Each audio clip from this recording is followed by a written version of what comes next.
Todd Halleck here today, wanting to talk to you a little bit about 4 levels of a revocable living trust.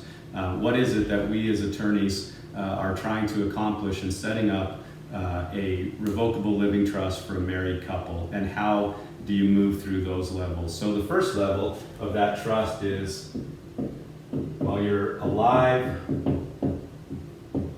and able.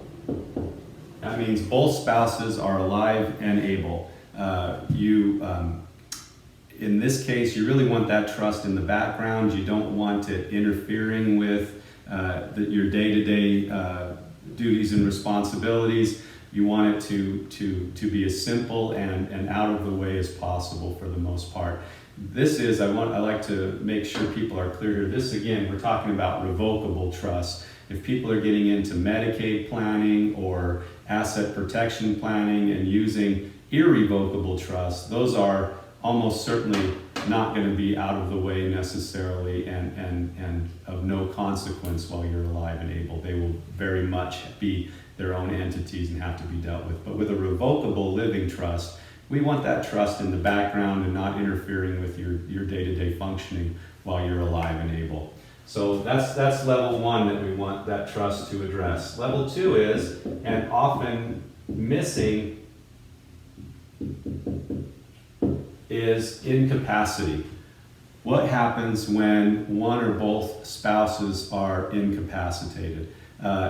If just one spouse is incapacitated, often we still find ourselves up here and you don't notice much difference in the day-to-day functioning of your affairs.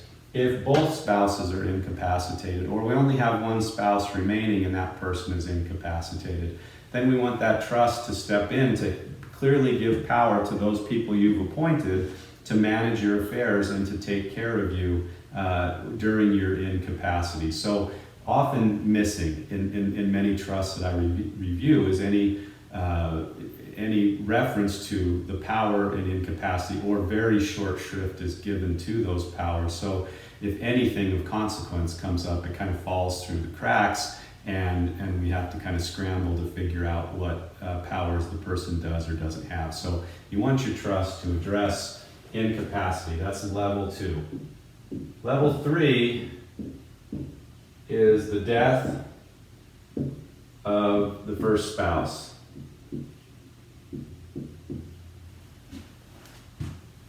When that first spouse dies, you're going to have several different options. One, everything can just pass to that surviving spouse and things go on somewhat standard status quo, and you don't really notice, that surviving spouse probably doesn't notice much difference. If that's the case, that spouse now owns everything. Those assets are subject to that spouse's debts and liabilities. If that spouse remarries, that new spouse of the surviving spouse will have some claims on the estate, and so that surviving spouse has to remember the need for prenuptial agreements, things like that. But death of this first spouse could be everything goes to the surviving spouse. Beyond that, we could also start to, for tax reasons, for asset protection reasons, for remarriage planning reasons, start to lock down a portion of that trust. The deceased spouse's share of that trust could become irrevocable at that point, and we could start to put some mechanisms in place to protect. Anywhere from the spouse just gets an allowance to the spouse continues to have full access to everything, but if that spouse remarries and then subsequently gets divorced or passes away first, that second spouse wouldn't have any claim on the deceased spouse's share of the estate. So level 3 is what happens when the first spouse passes away.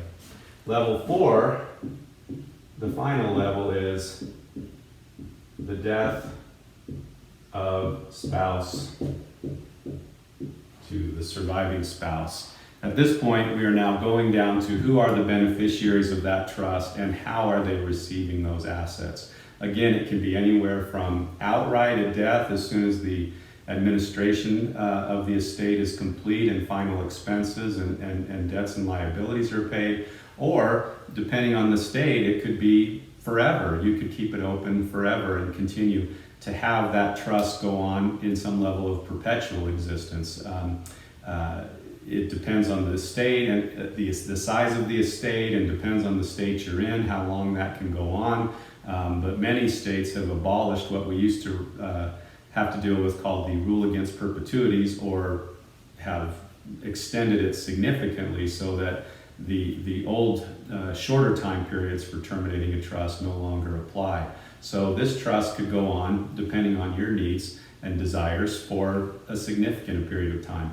Also, when we're dealing with this level 4, we don't have to treat everybody the same. Not all of our kids are created equal. Some may have issues with a spouse. Some may have financial issues. Some may have drug and alcohol addictions. Some may just not be wise with money. We may want to treat them a little bit differently to protect them. And by using this trust, we can give them a real high degree of asset protection that is difficult for us to achieve for ourselves. So know that you've got 4 levels you really want to address when you're doing estate planning with a revocable living trust. What happens when I'm alive and able? What happens if I'm incapacitated? What happens when the first spouse passes away? And what happens when the second spouse passes away? I hope you've found this helpful as you've thought about your estate planning. We'd love to hear back from you. If you do, make some comments on this video. If you like it, please like and subscribe. We sure appreciate your support and hope you find these useful.